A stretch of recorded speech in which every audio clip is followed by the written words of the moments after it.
Bismillah, Assalamu alaikum wa rahmatullahi wa barakatuh. Thank you for coming on this Sunday early morning. Thanks for coming. Today's talk will be about Muslims' rights in Mecca and Ummatic's prosperity. Now, I'm using this title to make a point. I think the Ummah cannot change. It's impossible for the Ummah to change without considering as a threshold the issue of hukuk, of rights. If we don't consider rights, we cannot change the Ummah. I think it is the threshold, the benchmark. Before I gave in Ummatic's 2 lectures, trying to bring the awareness of the Ummah to the issue of hukuk. Now this is the 3rd lecture in which I'm trying to make the same point by using Mecca as case study. So I'm presenting Mecca as case study to make the point. Now, what is the meaning of rights? In Islam, there is several rights. In socialism, capitalism, there is rights. And rights, you know, differ from society to another. It draws the boundaries for the people to act. So our actions is very much related to our rights.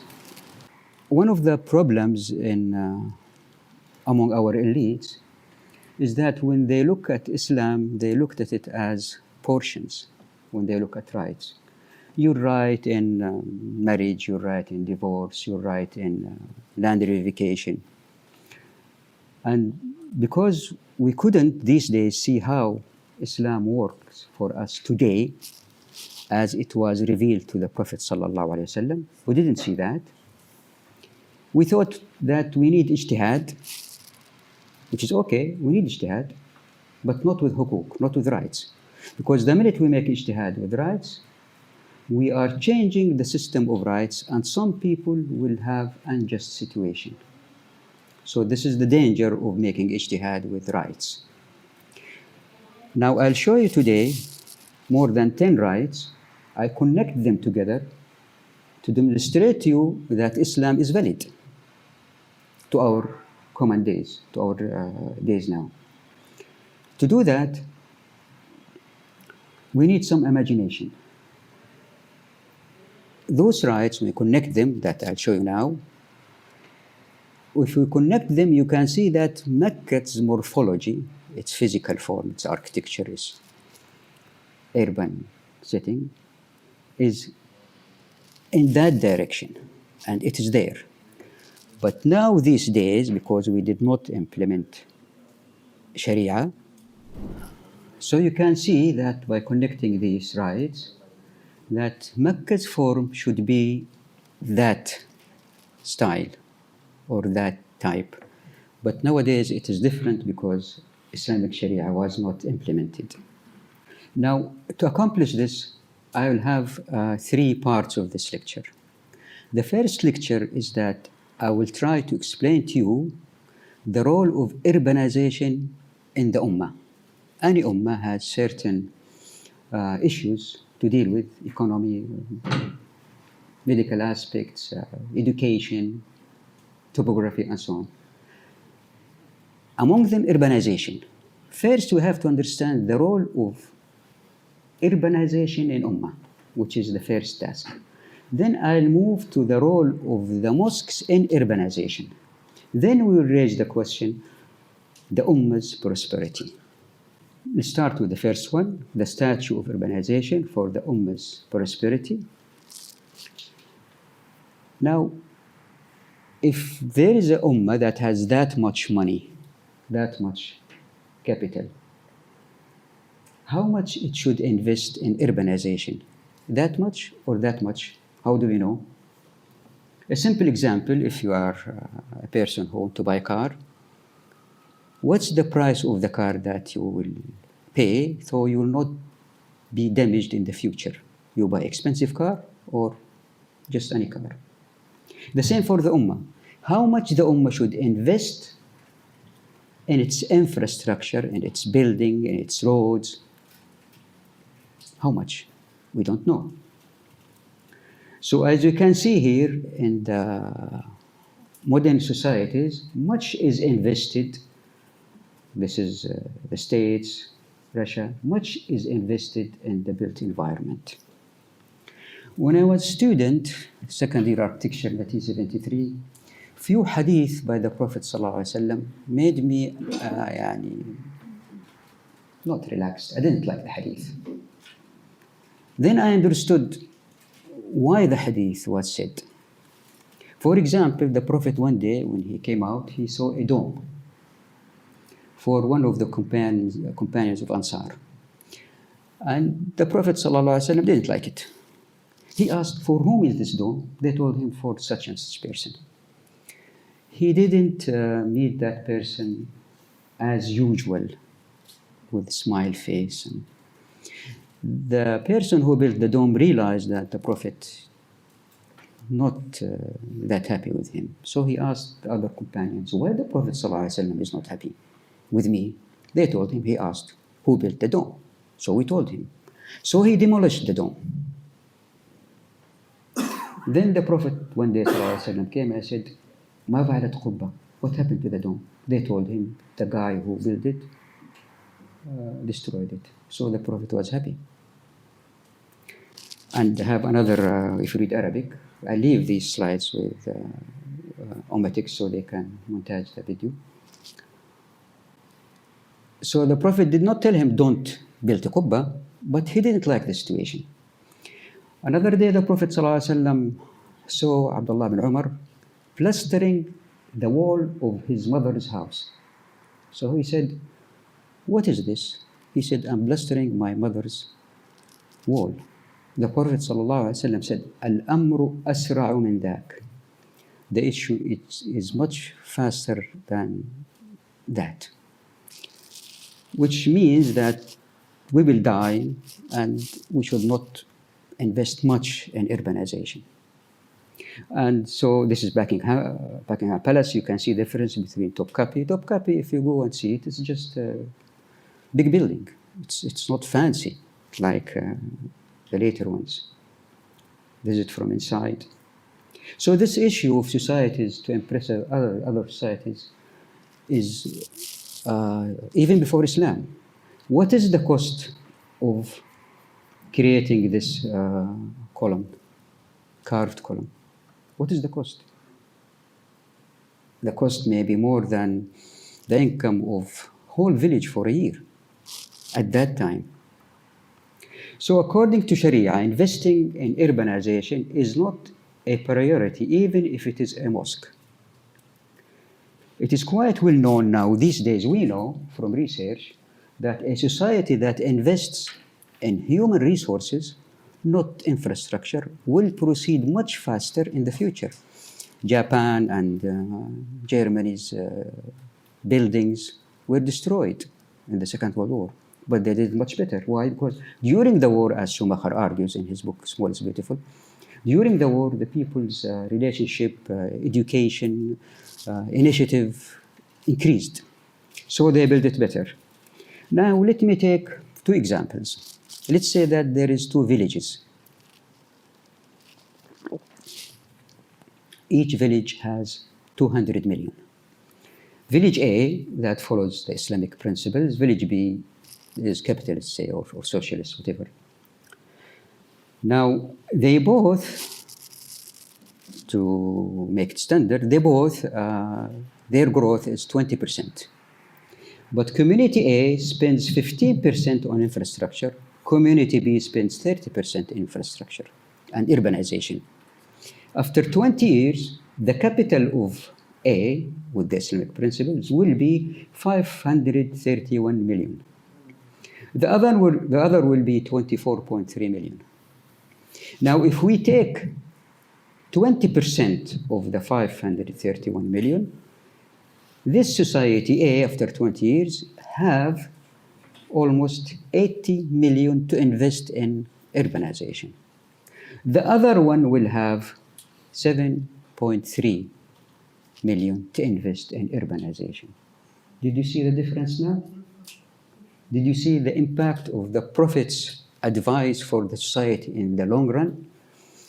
But life didn't start yesterday, it's continuous. So if you take this policy gradually over time, the society will have much wealth to spend on urbanization. And this is it here in 3D, a diagram. 20% growth. I don't have to explain it. And this is what happened in Egypt. Sisi invested so much in buildings. Now they are facing bankruptcy. The people are poor. This is a good example, Sisi's action in Egypt, good example for what I'm trying to explain. I'll put here a small text, hook 1, hook 2, hook 3, so you can follow. And I'll talk about each one separately, then we'll connect them together. Now, in terms of hukuk, responsibility types of providing infrastructure, urbanization elements can take three basic types, and you can create fourth, fifth combination. The first type is a socialist one, or communist one, in which the government take all the resources and the government decides all the activities, spending regarding urbanization elements. The second one is in which the state taxes the society's individual, and through its institutions, through the private sector, it provides for urbanization.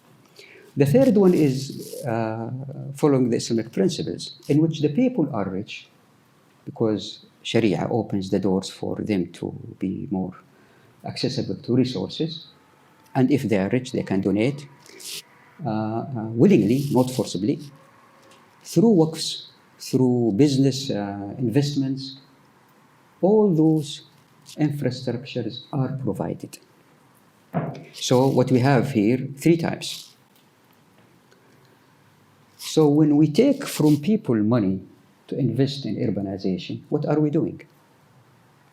We are, in fact, moving rights. If they tax you, you lost rights. If they built a fancy hotel next to your property, you gained rights because your property value goes up. So all actions in society can be looked upon as movements of rights from one party to another, one person to another. Now here it's very clear in Egypt, Pharaoh took the rights of so many people to build this pyramid. So sometimes you can see right violation. Sometimes it's hidden, like here, this is a seat in a train station in Sweden. You can see it is cantilevered. For this to stand without two small columns here, you need to dig deep for a column with L shape. And that costs money. So what's happening is that the people don't know that the designer and the contractor who built this, or who made the decision, they took from people's money, from their rights, and invested in here. Do they like it, the people who paid for it? I don't know. But this is an example of how rights can move. Look at this example from Bangladesh. These ladies work for less than $50 a day. They are breaking bricks, so the marble can be used, the gravel can be used in concrete. While the parliament is all built by concrete from gravel that's imported. That's what I was told in 1985. This picture from 1985. And this is our situation. This is what sometimes we see in our Ummah. Thus, in Hukuk 1, we say, according to Sharia, investing in urbanization is not a priority. Now let's go to the second issue, which is understanding the mosque within urbanization. Now we understood, we had an idea about urbanization within Ummah. Now we look at the mosque within urbanization. Now all mosques except Al-Masjid al-Haram in Mecca, Medina, and Quds, they all fixed in size usually. Their area does not increase over time.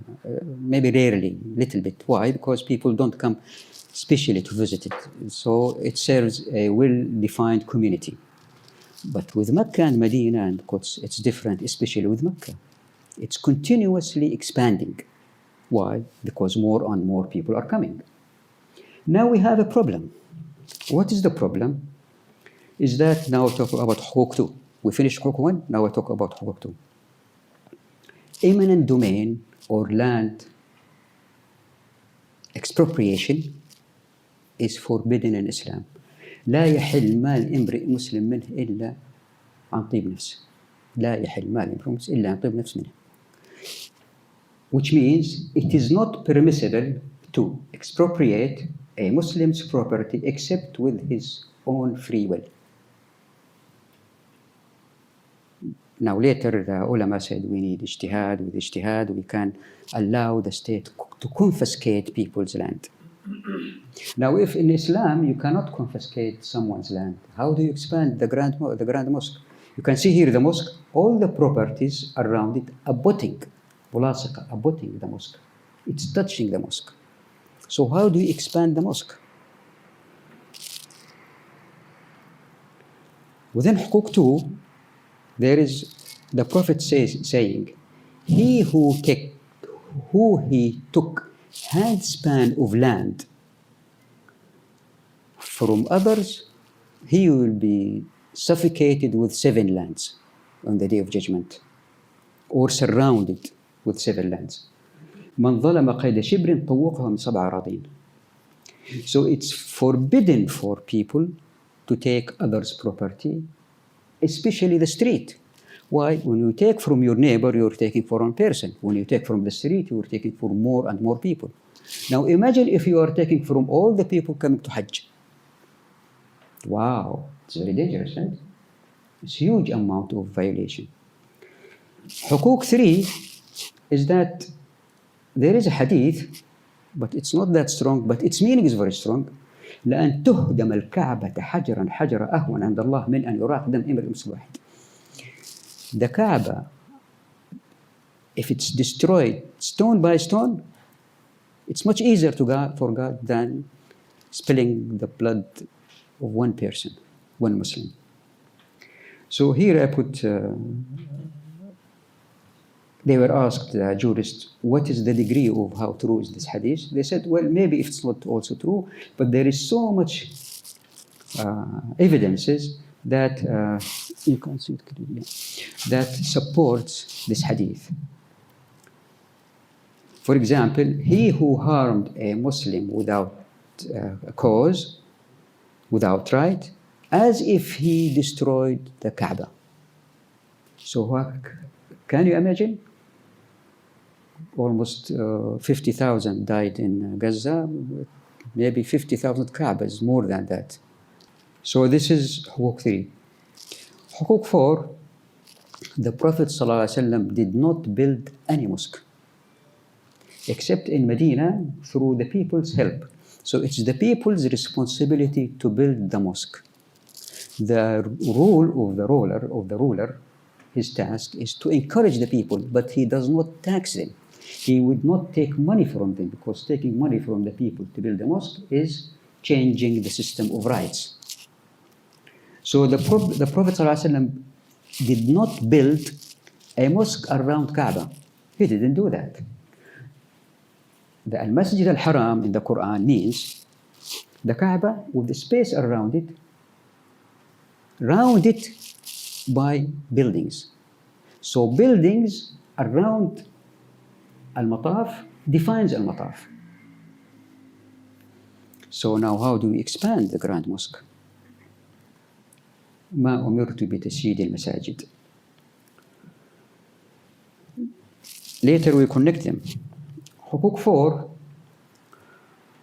if one look at the history of the expansion of the Grand Mosque, there is interesting incidents between the Caliph Umar ibn al-Khattab and Al-Abbas, Abdullah al-Abbas radiallahu anhu.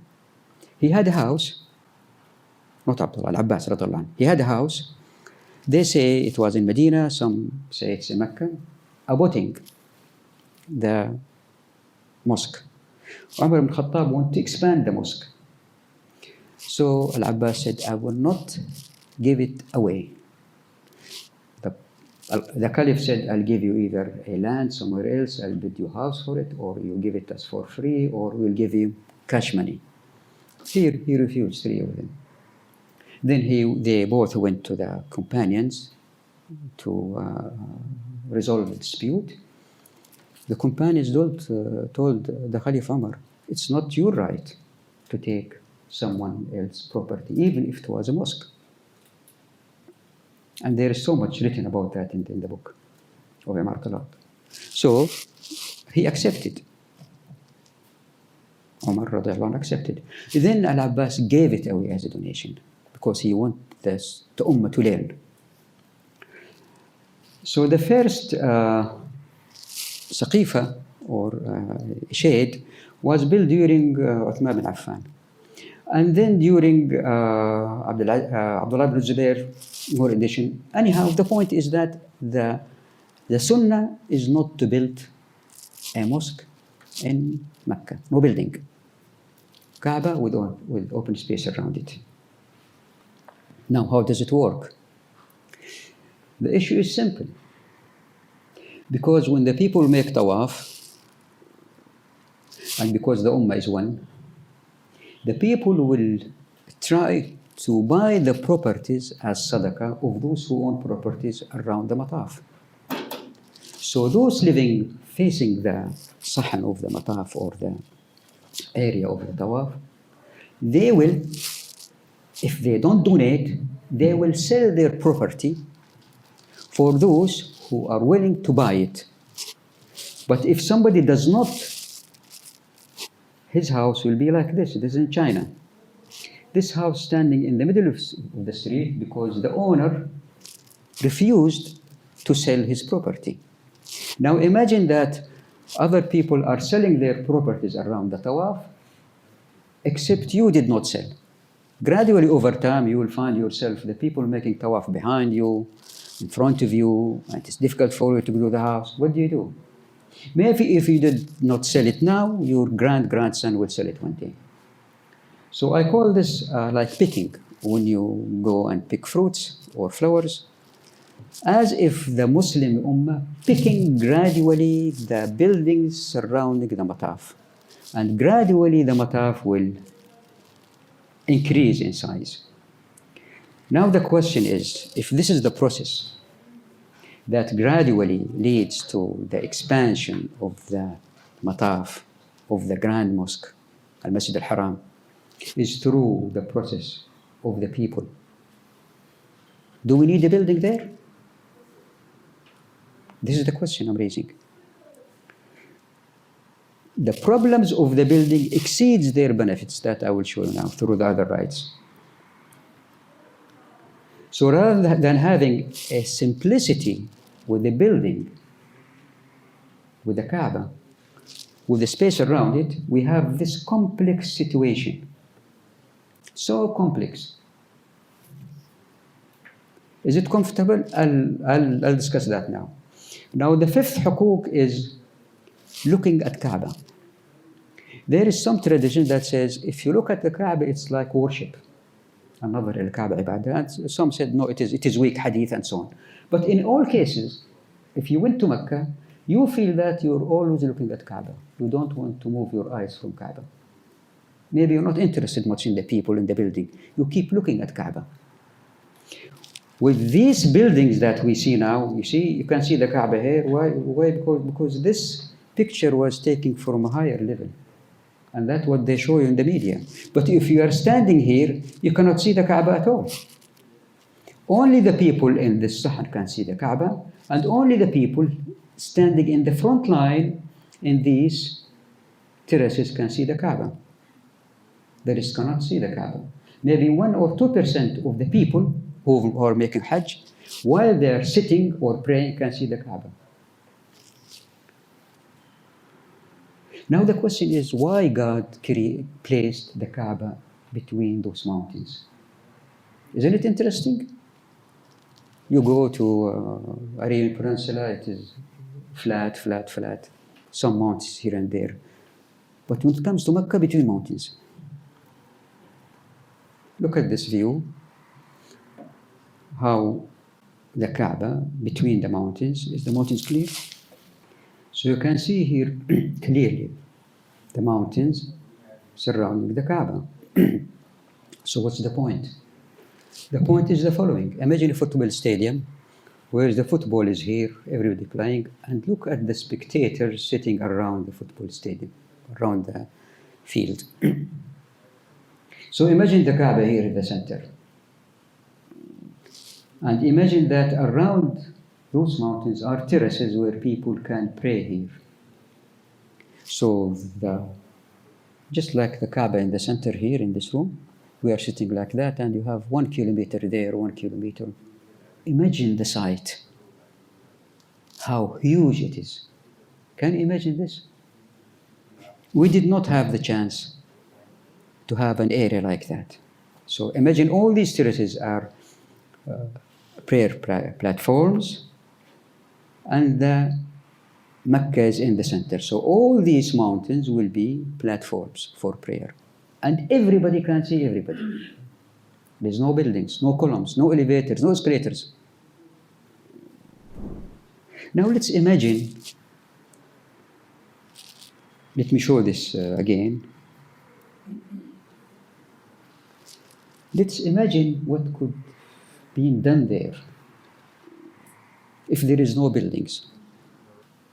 If you imagine Kaaba in the center with people praying, and if you make tunnels under the ground with the height of 5 meters, 4 meters, with toilets, you can have hundreds of tunnels under the ground radiating from the Kaaba with the circles where people can move freely and they go up to this open space. You can have like a metro bus under the ground for tawaf. You can have all kinds of movements with toilets only toilets and passageways. Now, if with these expansions, the latest expansions, the area is 1.3 million square meter, and it accommodates 1.7 million prayer. If we count the distance from here to there, it is 684 meters. Now, if we count the area, it is 1.4 million or 1.5 million square meter. So, if we implemented Sharia, we could have had far more area for prayer. Now, if people are standing, usually it is the standard in a crowd, 4 to 5 spectators, you could have from 6 to 5 million making tawaf. Why? Because the area is expanding. The area is expanding. If there is a building, it is both open space. Now, if you count how many prayers are praying, it will be 2.45 million. It's much more than this one, which is 1.7 million. Can you see the difference?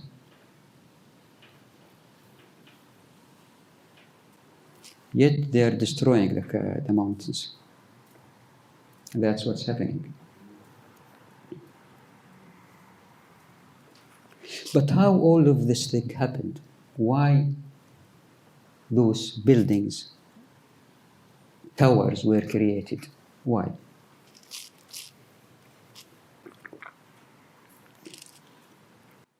Again, hukuk. Now in Sharia, they define streets in different levels. There is dead-end streets. The people living around it own it. Nobody can touch it except the residents around it. They decide everything about it. Second level of streets is that a street in which if somebody makes an action, the people passing through the street can object. The third level is that heavily used street, anybody can object. Now, the streets of Mecca, which type of is it? Obviously, it is the type in which everybody has the right to pass. What happened is that if there is smaller Mecca's property is between 60, 70, 80 meters, traditionally.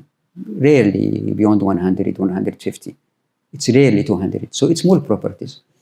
So what happened is that they confiscated eminent domain, نزع ملكية, the properties of individuals, joined them together to make one larger property. Now the streets in between is the Muslims' right. Where did this right go? If you are from Mauritania or Indonesia, it is your right to pass in the street. This right is violated by joining these properties to make one larger property. Look at the property size in the past. It was very clear among Muslim scholars that the streets does not belong to the state, does not belong to Beit al-Mal. It is the Muslims' right. And if one look at the Muslim towns, I forgot to put slides here, you see there is gates in Muslim towns that define the properties of the people, especially the street, as if it is their own. So they place a gate, they close the door, and the street behind that gate is theirs. That is not the case in Mecca much, because most people of the Muslim world share the spaces of the streets in Mecca. For example, a scholar was asked, what happens if somebody sold part of the street to others from Beit al-Mal? The scholar answered, no, he cannot do that, And there is hadith, من أخذ من طريق المسلمين شبرا جاء به يوم القيامة يحمل من 7 أراضين. He who take one handspan, a land from Muslims' road, he will come suffocated with 7 earth in the day of judgment. Now another issue which is a bit technical, if the property is usually as small in size as in Mecca, because they have to have access to the street, the block size usually is small. When you have small block size with more streets, that means the proportions of the streets to the buildings is very high. And this will help the pilgrims coming from Mina, going to Mecca, to be filtered by these narrow, small streets. So there is like so many nerves or so many vines supplying the pilgrims to Kaaba, so many number of them, and manageable in a way that it will not create accidents. What happened is that even this larger portion was joined to create one large property to make a huge project. So all these streets that you can see in yellow disappeared to make huge buildings, and then you have crowd. So the streets are crowded. Why? Because the vines disappeared and were replaced by few wide streets. I was a juror in one of the projects. At the initial stage of Jabal Umar, we were four jurors. Myself, I was the only Muslim one.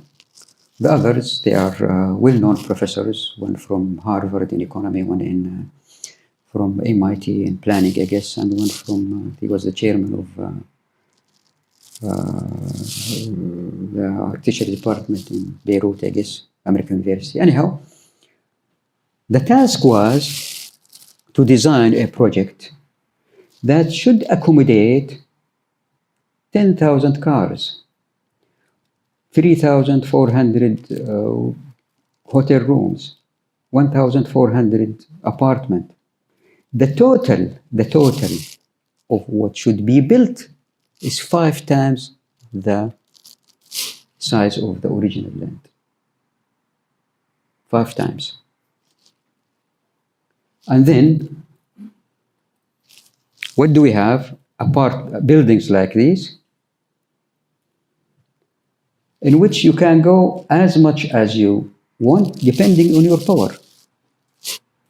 With Sharia, this is Hukuk 7, people cannot raise their buildings if it damages others without the neighbor's consent. If this is my property, I cannot raise my building in a way it will damage you if you don't agree. So when the decision is on the site, it will not be corrupted. But if those who make decision are not living in the site, they're living far away, why not? So, Hukuk 7, the people lost their rights in the site. The right was given to someone else to decide. So the building, you should expect buildings to go high, like this. And then this whole area will be suffocated. Imagine that you are standing here. How can you breathe? There is no fresh air. Why? Because the buildings are obstructing air. But if we implemented Sharia and the lands that stop the expansion of the mataf is picked up gradually over time, imagine the fresh air moving. Why? Because there is no buildings. Now, Hukuk 9. Now we all know that owners usually, as in boutique hotels, they take much care of the guests than the employed ones. If you go to a hotel, the owner is running the hotel, he will smile at you, he will treat you nicely and so on. But if he's employed, he may not do that unless he knows he's watched by camera. What happened is that this is the ayah of Ghanaim, وَاعْلَمُوا أَنَّ مَا غَنِمْتُمْ شَيْءٍ, booty, the ayah of booty in Surah Al-Anfal, verse 41. It stipulates, guides the Ummah, that if there is a war and you had spoils, booty, it should be divided among the fighters, 4/5 of it. And there is details. The Prophet followed that except in Mecca. He kept the properties of the people in Mecca in the hands of the people. Why?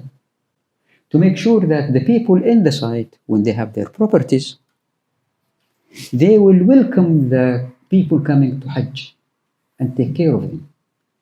Maybe for profit, maybe for profit at the end, Ajr Akhir or Ajr Dunya. In both cases, the benefit goes to the people making Hajj and Umrah. To the extent that there is a saying, من أكل كراء بيوت مكة فقد أكل النار. That you should not rent your property in Mecca, but allow the guests to come and stay in it. In the early periods, Mecca's properties did not have door. You come as a guest, you go, if there is space, you sit 2-3 days, 3 days as a guest, you make tawaf, umrah, and you leave. And there is dispute about this. Al-Shafi'i had different opinion that people can rent their properties in Mecca. I leave this here, but anyhow, the issue is that Mecca is different for the pilgrims to come, settle. Now the third question is, how does all this relate to the Ummah's prosperity? Hukuk 11, with implementing Sharia, providing for infrastructure, for utilities and so on, it is not the state's responsibility. It is the people's responsibility. If one look at the 3 verses that creates the economy in Islam, it is the verse of sadaqat, fay, ghanaim, zakah, anyhow. The money goes to the people, not to the state. This is detailed, I won't go much in it, but pass through it. This is the verse of booty, this is the verse of fay, this is the verse of sadaqat. It's detailed anyhow. Now, if you want to make any project these days, you need three things. You need knowledge, resources, and permission from the states. These days, all these things can only be bought by money. If you have money, you can get them. So there is a good chance for classification in the society, stratification, poor, rich, and so on, because of there is monopoly. With Islam, you can get these three directly, not with anybody's permission, and this does not lead to chaotic environment. If somebody asks, I'll explain. So this system makes the people rich.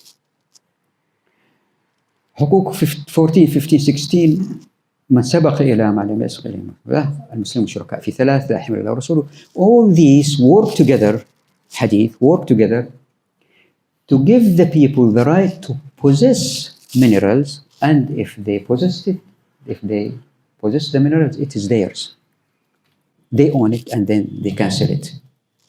In such situation, among other things that I will not explain here, it is the topic of book Qasr Haq, the people are always rich. Now, when the people are always rich, we should expect the manufacturing situation in the society, the production system, will be based on many people who are well off.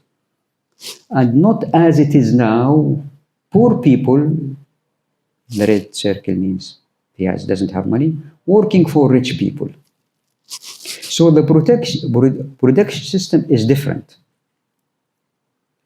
Now the Prophet did not dig the Khandaq of Medina when the Mushriks came to fight him. And that's very important day.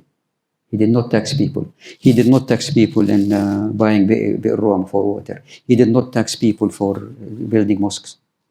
That all comes from the people. In this case, if we implemented Islam, what should we expect? Imagine with me now. Gradually, the mataf is getting larger and larger. And gradually, the Muslims all over the world, because there is no borders, they come and settle around behind the mountains. This is, let's say, a community for Egyptians. This is for Malaysians. This is for Turks. This is for Uzbeks. This is for Mauritanians. You know these days, YouTube, Facebook, how it makes information easily available to everyone. As if all the people in the Ummah, the Egyptians will have their own community, and because they are very well off there, they can send people and they can show off by their hospitals, by their schools, by their products. And the people here who come to Hajj will see all of this is just like huge exhibition with all the products from all the Muslim world. They take it with them and they go back to their countries. I forgot the number, maybe the first 100 or 10 Mercedes cars are not driven on the street. Other companies buy them, dismantle them, they know how they work, and they improve upon their inventions. The same here. Somebody coming from, let's say, Turkey, he buys something from Libya, he take it back, you know how it works. They exchange knowledge. So Mecca, the purpose of Mecca is not that we go and make Hajj and and come back inside boxes of airplane, inside boxes of buses, inside boxes of hotels. We don't see any other people. We just, God doesn't need our tawaf. Hajj for us, it has a purpose. What's the purpose? Of creating maximum interaction between the people with khushu', where you see the Mecca from everywhere, and maximum interaction of the products. And then knowledge will be enhanced in the Muslim Ummah because we followed Sharia. But when we did not follow Sharia, see what's happening. So I use this case of Mecca to bring your attention the importance of hukuk. Without connecting this hukuk, as I did now, we cannot see the validity of the Sharia for our days today. Thank you. المملكة تريد ترفع عدد الحجاج خلال 2030 مستقبلا إلى 10 ملايين. في هذه الحالة هل ممكن هذا التطبيق في رأيكم؟ So the kingdom wants to rise the amount of people going to Hajj for 10 million at 2030. So our brother was asking about, is it possible in the situation that Dr. Jamil said to build the mosque with? Is it possible or not? Well, the answer, if you consider the principle of اختطاف, of picking, how properties can be picked. By the way, now all these properties are lawful. They are not based on hukuk. So they are lawful because they are violating Sharia. The roads disappeared, that belongs to all Muslims.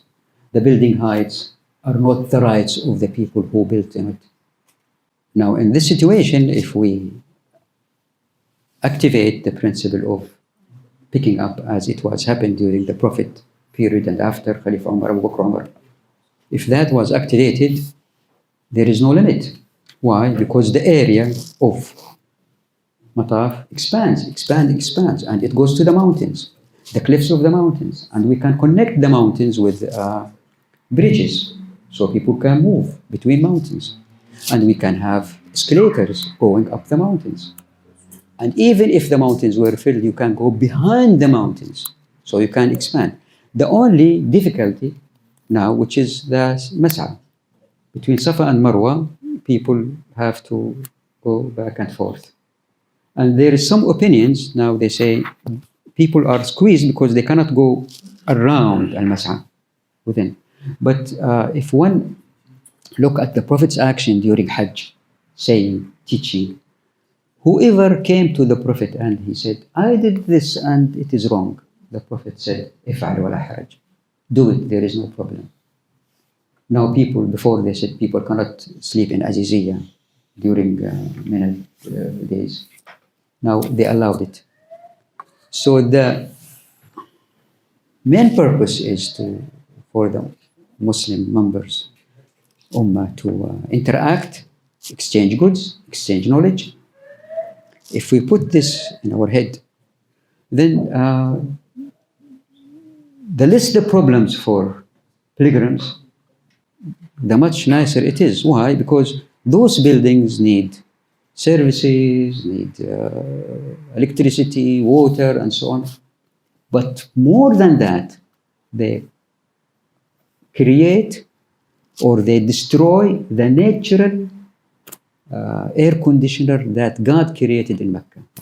I forgot to say this. One of the professors who are working, I was in the team that the last expansion of the Grand Mosque, I was in the team. I was the head of the team who makes the reports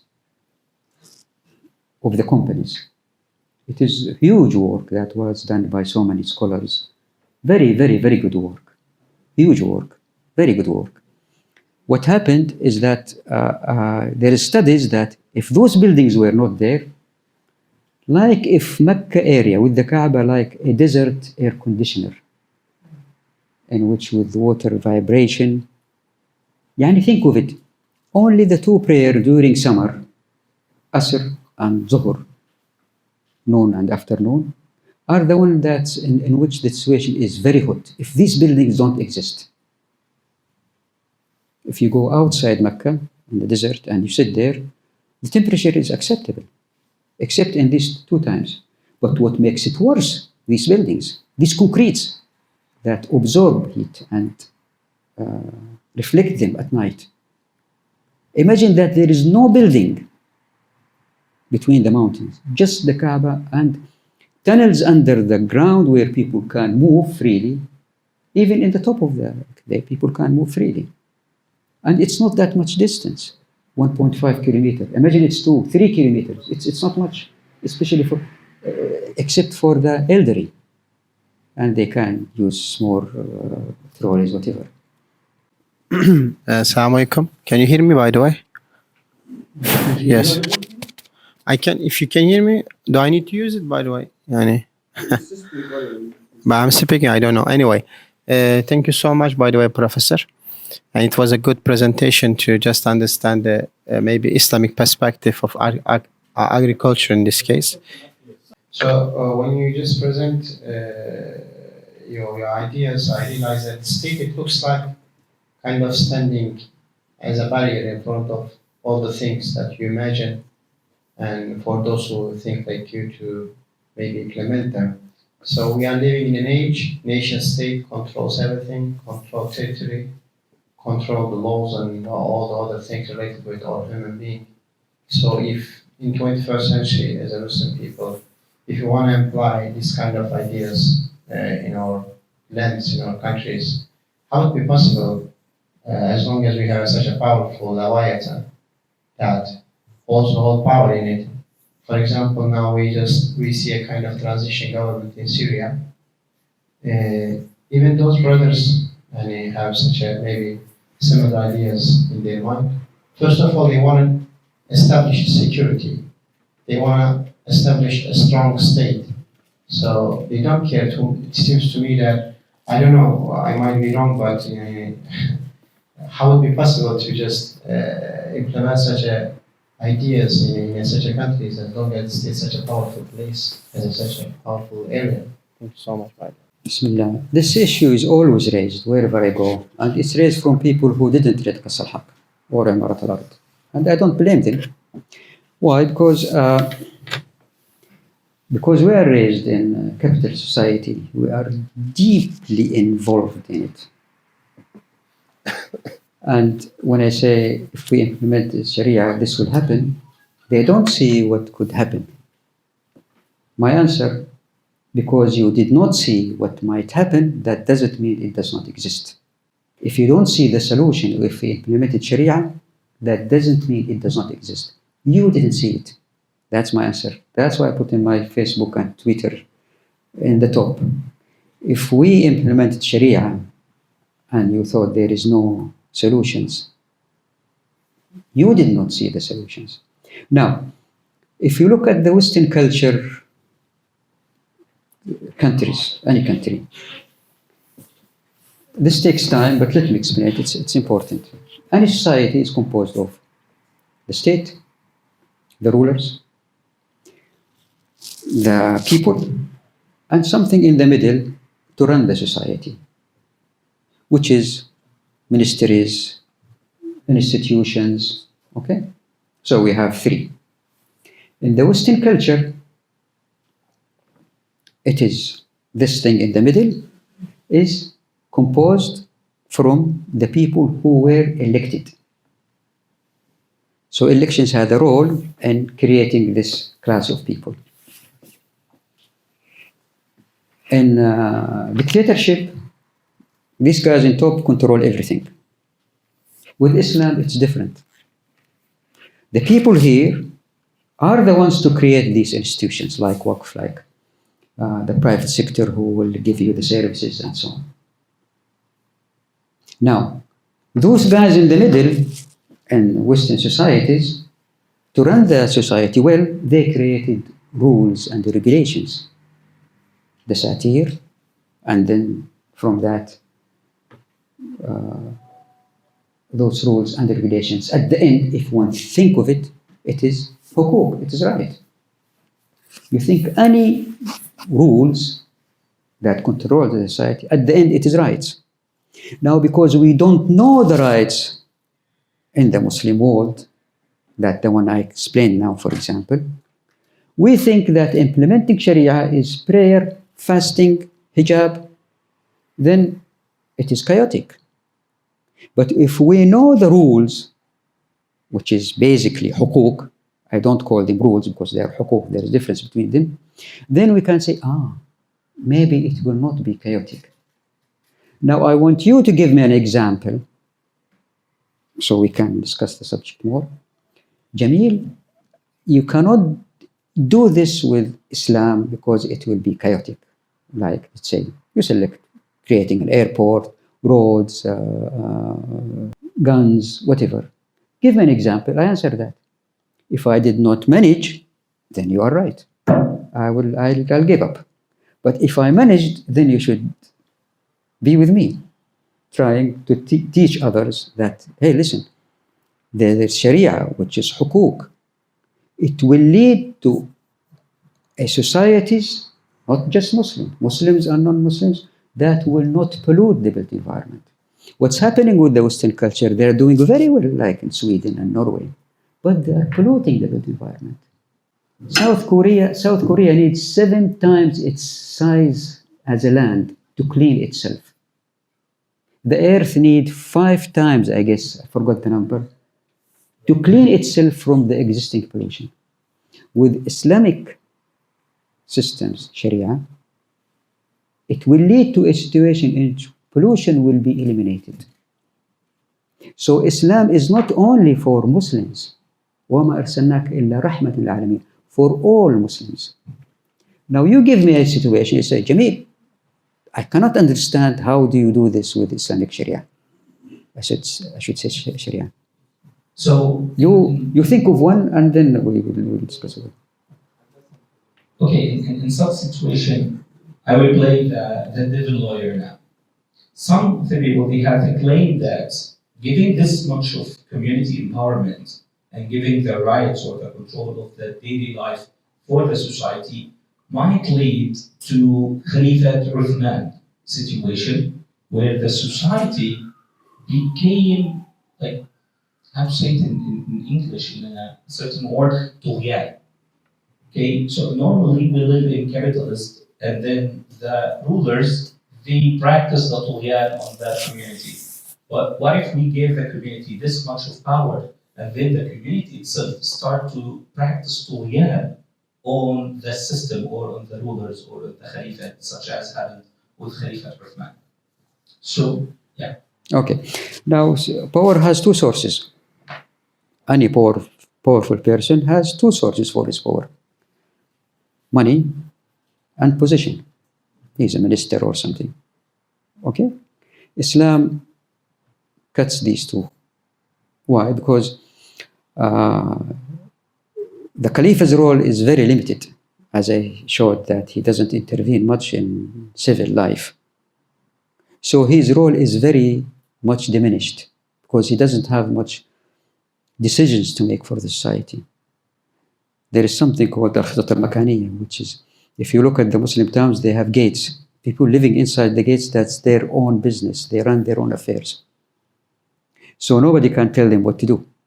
That's their own decisions. And the Ummah is composed of these khitat, these localities, that in control of their... and this doesn't mean that you should have a gate.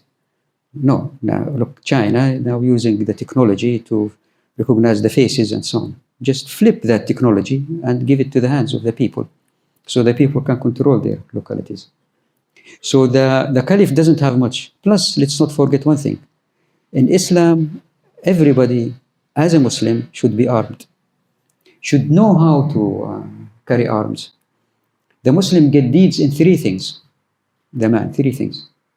Having fun with his family, wife, kids. Having fun with his transport, camel, car. Having fun with his military.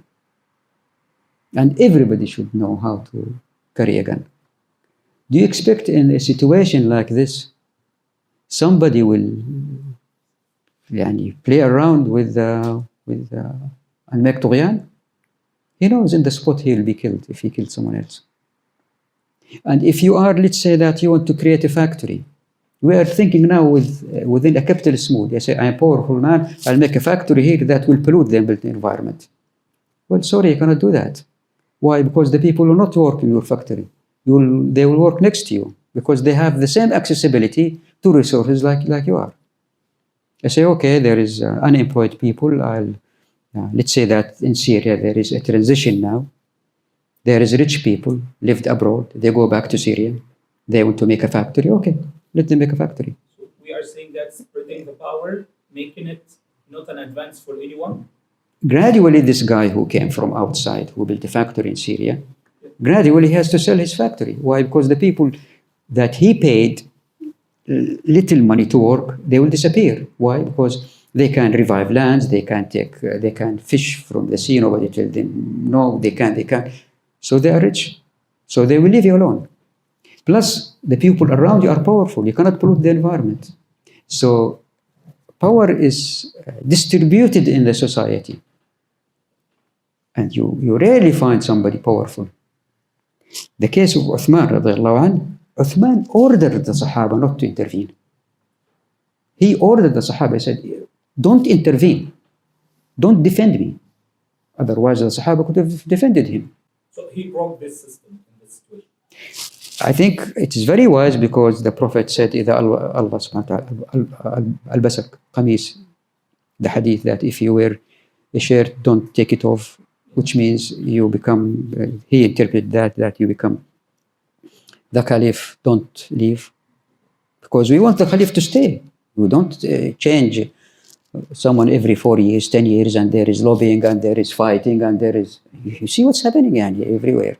They're fighting each other in the media, in the baladiyya. No, everything is settled. Everybody knows his. In that case, you have one Khalifa. When he dies, someone else comes. But his responsibilities as not inflated as the rulers now. So it is totally different system. I know. It is very difficult to accept because there is so many intricate things. When we put them together, then we can understand the whole picture. So in terms of applicability, to be honest, I'm with you and I agree with you. But my issue is that the society, as we know, just divided ideologically. Let's, for example, I'm from Turkey, and if you want to implement such a things, let's say, what he said at the Istanbul level, how would it be possible? If there are many people who do not think like you, or in the Western country or any Muslim country, there's a big problem. You, for example, take Egypt as an example. If you just try to offer such an alternative to the people, would they accept it? Or if they don't accept it, what would be the other way for those who think like you? Well, okay, it is not a matter of choice for us as Muslims. I have two types of arguments. With the Muslims, I say, these are not ideas. These are Islam. I did not bring anything from my pocket or my head. Everything قال الله قال الرسول. Now why are we Muslims? Everything قال الله قال الرسول. I did not bring anything. Now, if you don't believe in Islam, we have another argument. I have another set of arguments. That's why I said, give me something so I could respond. The first stage now to implement these ideas is awareness. If the people know their rights, and this is amazing about Islam, it depends on the people's movement. If the people know their rights, they will go ahead and take it. For example, if people know that they can have the right to take the minerals, here you in Turkey, you yourself with some group of men, wealthy men, businessmen, it's your right to go to Qatar and take the gas. Your right to go to Arabian Peninsula and take the oil. That's your right. God created the land, God created the people. In this case, the value of all minerals, all things go down, and there will be no poor. Everybody is working. Young guys are not working now, they go to drugs. All kinds of problems we are having in our society is because of monopoly of everything. So the first stage is to convince people about Islam, that it works. By the way, people will not be squeezed in cities, mega cities. Why? Because the minerals are all over the earth, everywhere. God created oil in 100 kilometers by 500 kilometers in the Arabian Peninsula. God created phosphate from Morocco to Libya. God created areas for planting olive in Jordan, Syria, resources everywhere. If the resources for the people will go into those localities. And gradually, the megacities will be reduced in size. And our problems will be reduced. Imagine 5 people living in a small room with one toilet, and they have to share it. They have to create rules to use that toilet. But if the 5, each one living in different place, each person having his own toilet, they don't have to create rules. And that would happen with the Ummah if they migrate to the location of the resources. manufacture those resources. And that's good for sustainability, because it's good for the people to make money to use the local materials. Not now, these days, we are moving products, goods from everywhere to everywhere with these ships that pollute the environment, with this transportation of trucks that pollute the environment. And because everything is, take for example the wood. They're cutting wood to make a box for refrigerators to move it one place to another. With something called sharikat al-wujuh, I cannot explain this, like wujuh faces, the company of faces. These problems are resolved. And there is so many problems that leads to settlements that are very sustainable. That's why I say we cannot fight pollution without Islam. No way. No way. No matter what they did, they cannot create a system that fight pollution like Islam. Take, for example, if the people had the power to take the resources and they were knowledgeable and they built a factory, they are the ones to work in the factory because there is no unemployed. When they do that, they will create a factory, they will not pollute because they are the ones who will be polluted if they if they work in that factory. And they will not find people who work for them except with high wages. And the people surrounding them, they will not allow you to create a factory that will pollute because they are powerful, they're armed. However, now a person living in Switzerland can create a factory in India and pollute. China creating low price goods move to Sweden and Belgium and the earth is polluted. I'm sure if the Western culture people, the middle class and lower class, know about Sharia, not in fasting, prayer and so on, about hukuk, they will implement it because it is in their advantage. I know it's difficult to believe, but I made 178 episodes of an Arabic YouTube to explain this. It is circles connected together. Each time you say, how this work? The answer is there, but it is a shock. Thank you very much for your lecture and determining part of Muslims' hukuk, Professor Jamil.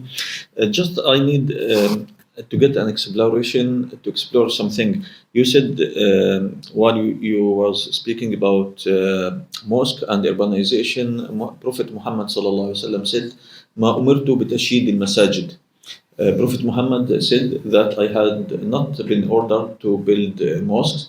Does this contradict with the hadith that who is building a mosque, Allah will build for him a mosque and a house in the Jannah? Or if you can get some exploration about this, it would be highly appreciated. Thank you very much. No, they support each other. They don't contradict. They support each other. The Prophet said, "Ma umirtu," that I was not ordered. He's a prophet. But he built with the people of Medina the mosque in Medina.